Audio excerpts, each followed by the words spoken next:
Throughout the Second World War, resistance groups across Europe launched ambitious assassination plots against many of the top Nazi leaders, including Adolf Hitler himself. Although many elaborate attempts were made, the overwhelming majority failed, with the assassination of the brutal Holocaust perpetrator Reinhard Heydrich in Czechoslovakia often recalled as a rare and famous exception. But unbeknownst to most, behind the vicious and blood-soaked battlefields of the Eastern Front, another Nazi governor was successfully taken down in a rather surprising way. Wilhelm Kube was the vicious governor of the conquered territory of Soviet Belarus. Although his death came at the hands of the local resistance, it was not a highly trained soldier or special agent who committed the assassination, but a housemaid named Yelena Mazanik. In doing so, this humble housemaid achieved something unique and heroic in occupied Europe, becoming an icon of resistance in the face of Nazi tyranny. Today we look at this story of Yelena Mazanik and her brave and astonishing act of defiance in defense of her homeland.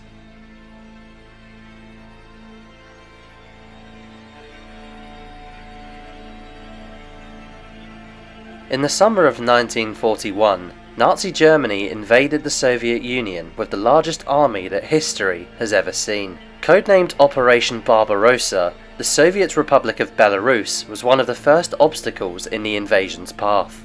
The invasion began at breakneck speed, and within 18 days, the Belarusian capital Minsk was captured. Most of Belarus's land was incorporated into a new German territory known as the General District White Ruthenia, and this is where Wilhelm Kube comes in. Appointed as the district's General Commissar or Governor, Kube played his part in enforcing the horrors that typified the German invasion. A Jewish ghetto was quickly established in Minsk, becoming one of the largest in all of Eastern Europe.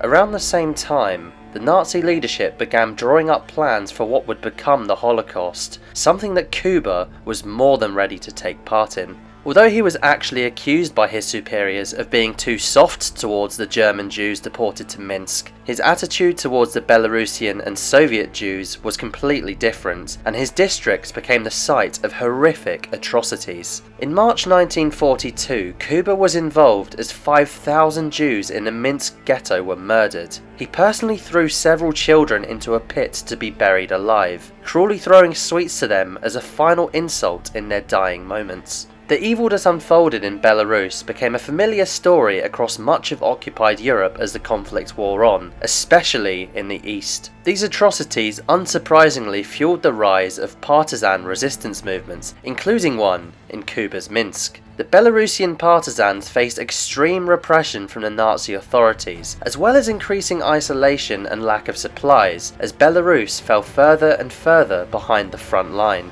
But despite these difficulties, they managed to remain active, and much as the Czechoslovakian resistance had killed their own governor Reinhard Heydrich, the Belarusian partisans set their eye on doing the same thing to Kube. In July 1943, a partisan bomb in a Minsk theatre killed 70 German soldiers, but Kube had left the building just minutes beforehand. An attack at an officers' banquet and ambush on a road were also unsuccessful, and each attempt brought reprisals upon the local population. Soon, the partisans began to look for an easier route to kill Kube, and in the shape of a 29-year-old housemaid named Yelena Mazanik, they suddenly found their solution.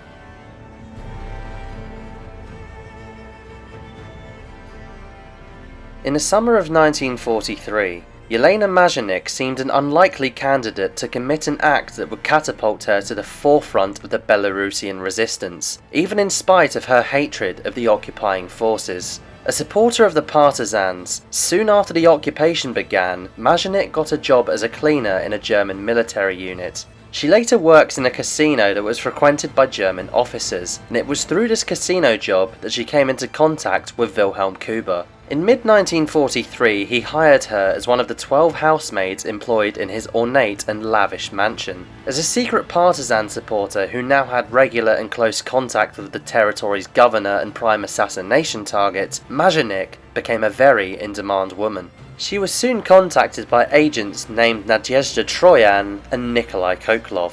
members of two separate partisan groups, as the resistance scrambled to take advantage of this golden opportunity. Troyan was one of the main initiators of the assassination plan and had searched far and wide to find a suitable accomplice, but Mazanik was not so trusting of either her or Koklov. She feared that the plot might have been a trap, and having witnessed 2 years of Nazi brutality, she knew full well the reprisals that lie in wait for partisan supporters and their families. It was only when she was contacted by another partisan named Maria Osipova that she came to trust the plan's authenticity. Even so, the planners may have also coerced Mazanik to fully get her to agree to the plan. Her husband was an agent for the Soviet NKVD, and Koklov reminded her the deadly fate that would befall them if the Germans found this out. Osipova also suggested to her that a refusal to take part would not go down well with the Soviet authorities in Moscow. Through a mix of coercion and conviction, Mazanik agreed to take part, and now there was no going back.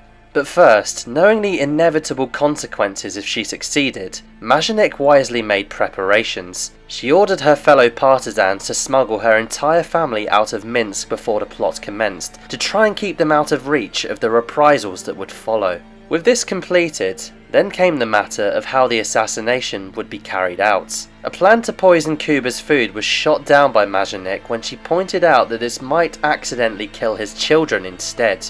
Crucially, Mazanik knew that the Nazi governor slept in a bed on his own, one that was very close to the bedroom door. This fact made up their mind for them. A bomb would be hidden in Kube's mattress that would blow him to smithereens whilst he slept at night. On September 20th, 1943, Osipova handed the bomb over to Mazanik along with a small bottle of poison, to be able to commit suicide in case the attempt went drastically wrong.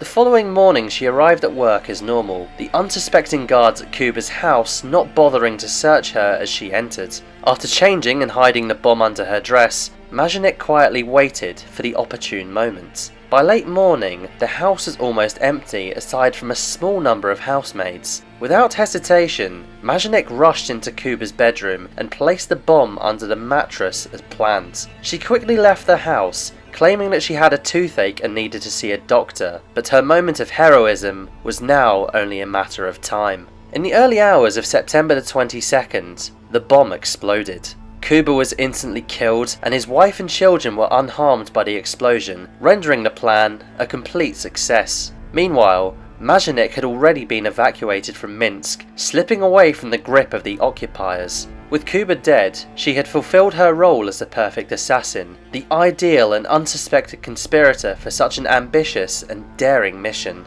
And now, whatever lie ahead, both Mazanik and the Belarusian Resistance had landed a huge blow upon their oppressors.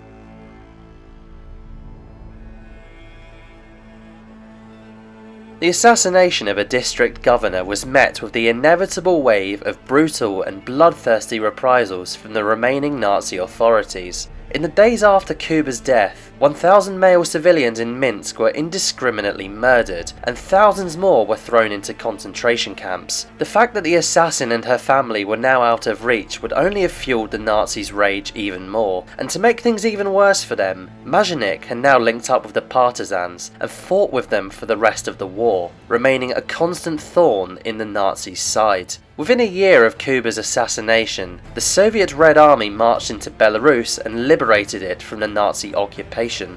Incredibly, the trio of Mazanik, Osipova and Troyan rode out the war and survived. In October of 1943, all three of them were awarded the title of Hero of the Soviet Union. Nikolai Koklov also survived, but later became more famous for defecting to the United States in 1954 in an incident that became widely publicized during the Cold War's early years.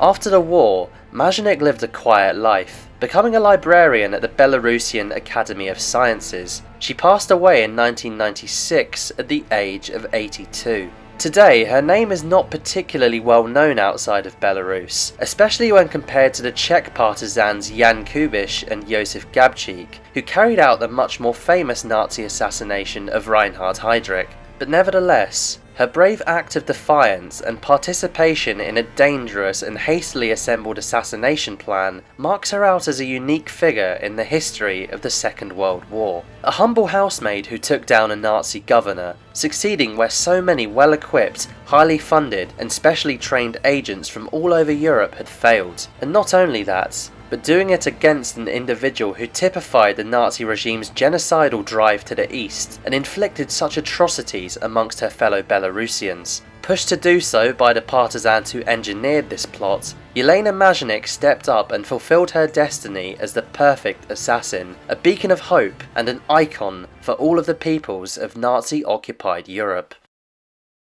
As always, we hope you enjoyed this video. Thank you for watching. Subscribe for more from the Assassinations Archive.